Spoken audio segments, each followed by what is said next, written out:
नमस्कार, मैं हूं श्वेता झा और आप देख रहे हैं आज तक। इस वक्त की बड़ी खबर आपको हम बता दें, दिल्ली चुनाव की तैयारियों की सुगबुगाहट तेज हो गई है। इस बीच दिल्ली में अमित शाह एक बड़ी बैठक कर रहे हैं जिसमें तमाम बीजेपी के सांसदों और विधायकों को यहां पर बुलाया गया है, जिसमें निश्चित और संभवतः बताया यह जा रहा है कि यहां पर जिम्मेदारी बताई जाएगी, सबकी जिम्मेदारी तय की जाएगी चुनाव के मद्देनजर, क्योंकि जनवरी के पहले हफ्ते में बताया गया है कि चुनाव दिल्ली में कब होंगे इसका ऐलान कर दिया जाएगा। इसके मद्देनजर आज बड़ी बैठक दिल्ली में हो रही है। बीजेपी के अध्यक्ष अमित शाह ये बैठक ले रहे हैं।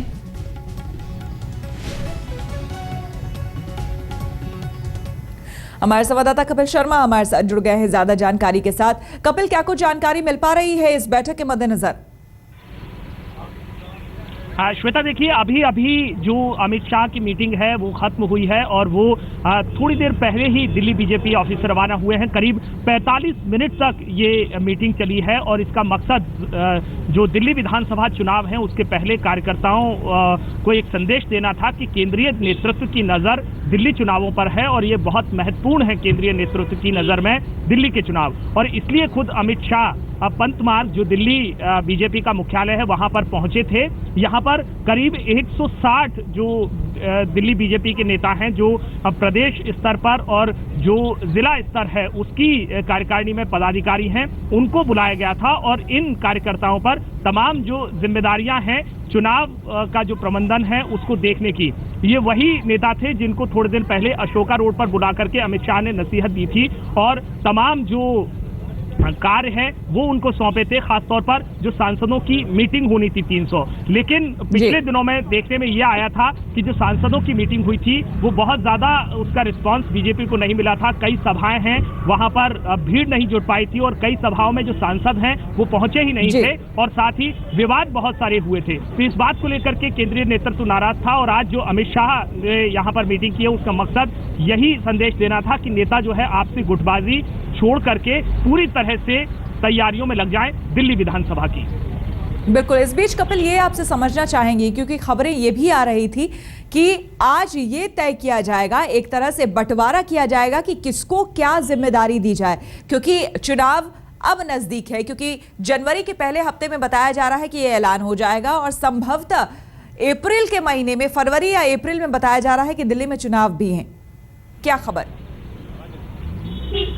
बिल्कुल श्वेता, और जो मकसद था वो भी यही था कि जो तैयारियां चल रही हैं उनकी एक रिव्यू किया जाए, उनकी समीक्षा की जाए। हालांकि किसी तरह के कामकाज का बंटवारा आज नहीं किया गया है क्योंकि अमित शाह यहां पर आए थे और बहुत ज्यादा वक्त वो यहां पर नहीं दे पाए थे। लेकिन ये जो नेता यहां पर बुलाए गए थे वो ऐसे नेता थे जिनके पास कोई ना कोई जिम्मेदारी है, संगठन से जुड़ी हुई और चुनाव की जो तैयारियां चल रही हैं उनसे जुड़ी हुई। और इसलिए अमित शाह ने जो एक औपचारिक बैठक है उसको करने के बजाय एक कमरे में बहुत बहुत शुक्रिया आपका कपिल। आगे भी आपसे हम जानकारी लेते रहेंगे।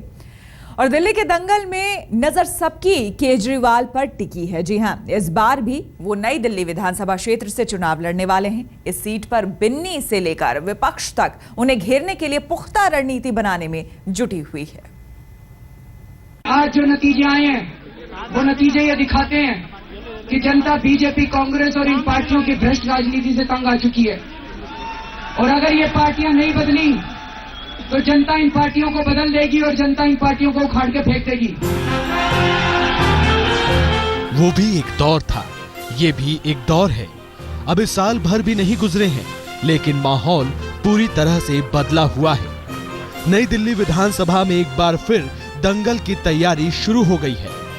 केजरीवाल ने साफ कर दिया है कि वो इसी मैदान में फिर से ललकारेंगे। जाहिर है कि आपके दुश्मन नंबर 1 पार्टी यानी बीजेपी उन्हें घेरने में कोई कसर नहीं छोड़ने वाली। तैयारियां पूरी हैं, कमर दोनों तरफ से कस ली गई है। घमासान जोरदार होने वाला है। बीजेपी का दावा है लोग अरविंद केजरीवाल को पहचान चुके हैं। अब तो मैं खास तौर पे नई दिल्ली में ज्यादा काम करूंगी और देखना चाहूंगी उनको हारते हुए। नहीं, केजरीवाल जी ने जो काम किया वो तो जनता भली बात ही जानती है, मैं उनका बखान क्यों करूं, मगर मैंने जो काम किए या भारतीय जनता पार्टी ने जो काम किया उसका बखान हम करने को तैयार हैं। देश की राजनीति में धूमकेतु की तरह उगने वाले केजरीवाल ने राजधानी पर 15 साल राज करने वाली शीला दीक्षित को इसी सीट से करारी शिकस्त दे दी थी। अंतर बस ये है कि उस दौरान सबके निशाने पर थी शीला और उस दौर में केजरीवाल को सिर्फ सवाल करना था, उंगली उठानी थी, आरोप लगाने थे। लेकिन आज सवाल उनसे पूछे जा रहे हैं, आज जवाब उन्हें भी देना है, हिसाब अपने काम का, जवाब अपने इस्तीफे का और वजह लोकसभा में अपनी हार का। पिछले चुनाव में कदम से कदम मिलाने वाले उनके कई साथी आज खिलाफ खड़े हैं।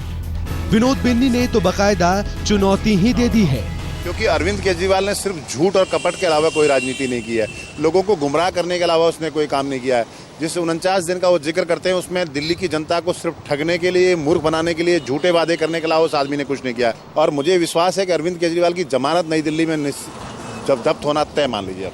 इस नई दिल्ली सीट पर अरविंद केजरीवाल को टक्कर देने के लिए विनोद कुमार बिन्नी ने भी निर्दलीय प्रत्याशी के रूप में चुनाव लड़ने का ऐलान कर दिया है। मतलब साफ है कि दिल्ली में चुनाव की तारीखों का ऐलान बेशक अभी ना हुआ हो, लेकिन इस बार नई दिल्ली सीट पर चुनावी संग्राम तो तय है।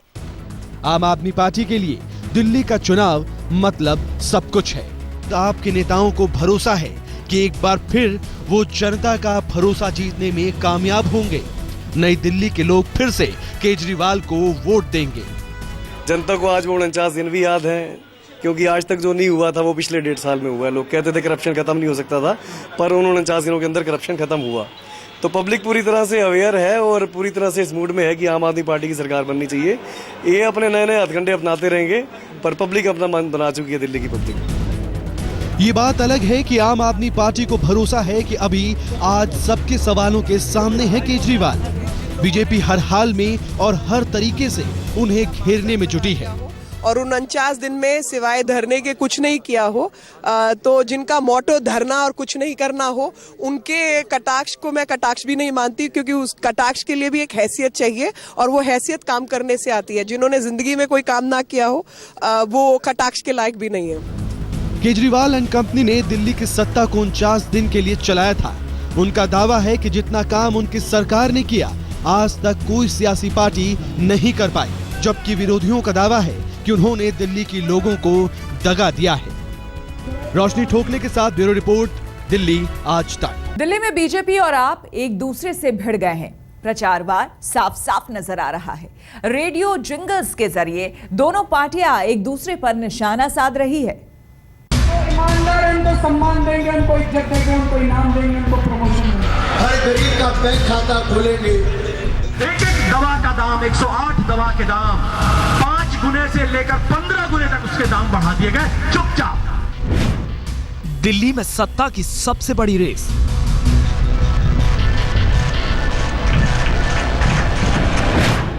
मोदी और शाह ने बनाया मास्टर प्लान।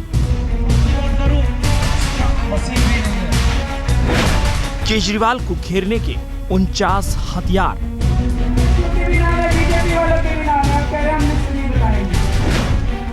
महंगाई, वादों और दावों पर बड़ी जंग।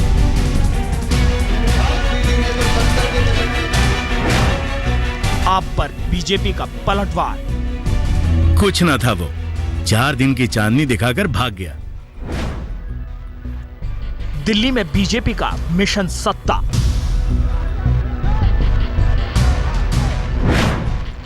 उनचास दिन और अच्छे दिन में कड़ा मुकाबला।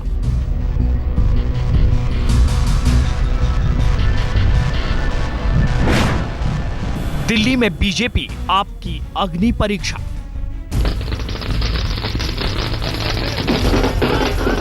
महाराष्ट्र, हरियाणा, झारखंड और जम्मू 4 राज्यों में अपना दम दिखाने के बाद बीजेपी की नजर अब दिल्ली पर है। राजधानी में बहुमत पाने का सपना सच करने के लिए मोदी की पूरी टीम जुट गई है। इस बार सिर्फ सत्ता पर निशाना नहीं है, बल्कि केजरीवाल को निशाना बनाकर सत्ता पाने की तैयारी है। यानी बीजेपी के पूरे प्रचार अभियान में चेहरा मोदी होंगे और निशाना केजरीवाल। कुछ न था वो, 4 दिन की चांदनी दिखाकर भाग गया।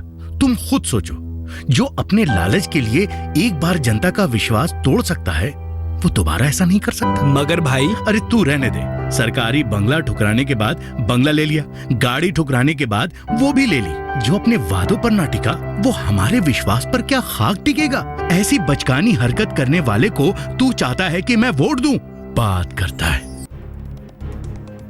आम आदमी पार्टी पर यह बीजेपी का हवाई हमला है। सियासी फिजा में रेडियो के जरिए केजरीवाल के 49 दिनों के दावों पर सवाल उठाए जा रहे हैं। ये साफ हो चुका है कि दिल्ली की सत्ता हासिल करना अब सिर्फ चुनावी जंग नहीं, बल्कि बीजेपी और केजरीवाल के लिए सबसे बड़ा मिशन बन चुकी है। शायद इसलिए बीजेपी हाईकमान का पूरा फोकस अब राजधानी की ओर हो गया है। पोस्टर वॉर के जरिए पूरी दिल्ली को मोदी में बनाने की कोशिश चल रही है। इसी बीच बीजेपी ने केजरीवाल के खिलाफ पोस्टर और वीडियो क्लिपिंग के अलावा ऑडियो के जरिए भी हमला बोला है। रेडियो के जरिए हवा में तैरते हुए दिल्ली वालों से ये अपील की जा रही है कि केजरीवाल और उनकी पार्टी के वादों पर यकीन न करें। गलती मेरी ही थी। आम आदमी कहकर धोखा दे दिया।